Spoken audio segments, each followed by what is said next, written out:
Guys, so after natin kanina mag-surprise kay mama, nandito na tayo ngayon sa Divisoria.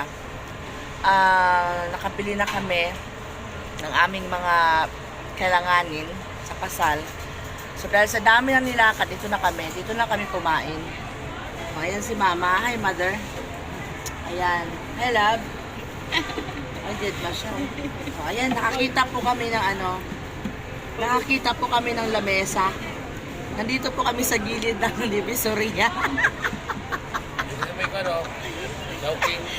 Sa likod po namin ay Chowking. Wala po kaming pambili. Kaya ayan. O, para po kami nasa Japan. Ganito lang po sa Japan, di ba? Na ano lang. Sa Saudi, ganito rin. Tapos kain kami takoyaki, tapos with matching coco juice. So, masaya na po kami. Tapos sahig na po yung aming inuupuan. Ayan, hi si Jonah. Hi Nang. Oh. Hello. Sabi niya, bagong experience daw to. Bagong, kung gusto niyo mag-trip lang, tapos yung tipo hindi ka na makakyat papunta ng food court kasi sobrang sakit na ng paa mo. Kung may makita ka ng lamesa sa tabi-tabi, pwede na yan, carry na.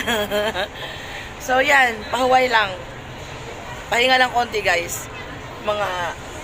Excuse me, few minutes, so uwi na rin kami. Tapos na kami, nakahanap na ng damit ang mama ko. So, yun nga lang, dahil sa kaseksihan niya, kailangan pa pong paluwagan. So, yun. Yan.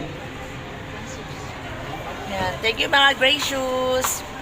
Mamaya, haul ko sa inyo kung anong mga napili namin.